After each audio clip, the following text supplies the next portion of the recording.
Shalom Bapak Ibu yang dikasihi oleh Tuhan, kembali kita berjumpa dalam renungan online pagi hari ini. Bersyukur kepada Tuhan, Tuhan memberi kita kesehatan, kekuatan untuk menjalani hari ini. Mari kita berdoa sebelum kita membaca dan merenungkan firman Tuhan. Tuhan, terima kasih untuk kesehatan dan kekuatan yang Tuhan berikan di pagi hari ini. Kami akan membaca firman-Mu, Tuhan tolong kami agar kami dimampukan memahami, mengerti firman-Mu dan melakukannya di dalam hidup kami setiap hari. Di dalam nama Tuhan Yesus kami berdoa dan mengucap syukur. Amin. Bapak Ibu, firman Tuhan diambil dari Kejadian 45 ayat 17 dan 18 yang berbunyi demikian. Pergilah ke tanah Kanaan, jemputlah ayahmu dan seisi rumahmu, dan datanglah mendapatkan aku. Maka aku akan memberikan kepadamu apa yang paling baik di tanah Mesir. Sampai di sana pembacaan firman Tuhan. Bapak Ibu, kisah Yusuf adalah kisah yang membuat kita kagum. Seorang anak yang dijual oleh saudara-saudaranya sendiri sebagai budak. Dia difitnah dan dipenjara, tetapi justru diangkat Allah menjadi orang kedua paling berkuasa di Mesir. Lebih mengejutkan lagi, seorang raja besar seperti Firaun peduli kepada keluarga Yusuf dan mengundang mereka untuk tinggal di Mesir dengan segala yang terbaik. Saat kelaparan melanda seluruh wilayah, Mesir tetap memiliki makanan berlimpah karena hikmat yang Allah berikan kepada Yusuf. Melalui Yusuf, Allah memelihara bukan hanya bangsa Mesir, tetapi juga keluarga perjanjiannya, yaitu Israel. Bapak Ibu, apa yang tampak sebagai penderitaan dan ketidakadilan ternyata adalah bagian dari rencana Allah yang jauh lebih besar. Kisah ini bukan sekedar cerita tentang keberhasilan Yusuf. Ini adalah kisah tentang Allah yang setia pada janjinya. Allah telah berjanji kepada Abraham bahwa keturunannya akan menjadi bangsa yang besar. Janji itu tidak pernah gagal, Bapak Ibu. Meskipun jalannya seringkali tidak kita pahami.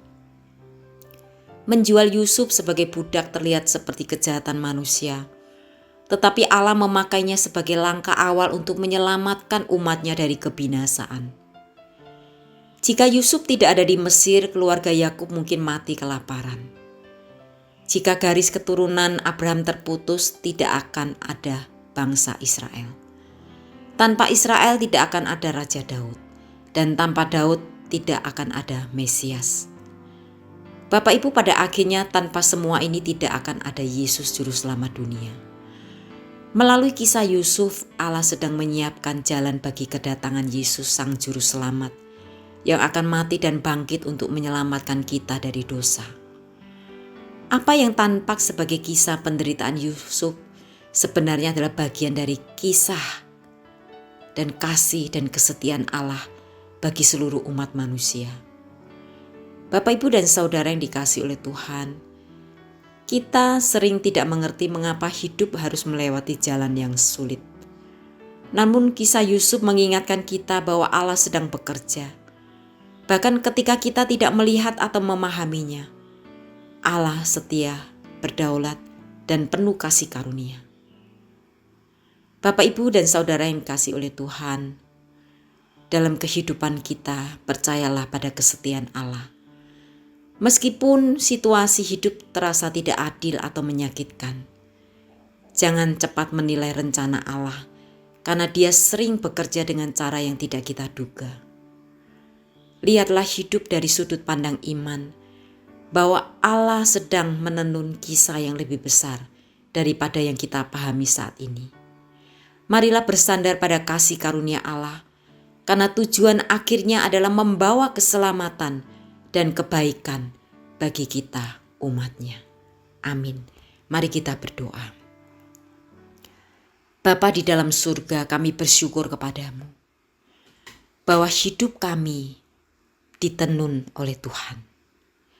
Engkau adalah sutradara di dalam hidup kami yang selalu merencanakan yang terbaik di dalam hidup kami. Kami bersyukur ya Tuhan, karena hidup kami ada di dalam rencana-Mu. Engkau sudah menyiapkan dari awal bagaimana Engkau menyelamatkan hidup kami dari lumpur dosa, menjadikan kami manusia baru untuk diselamatkan. Terima kasih ya Tuhan.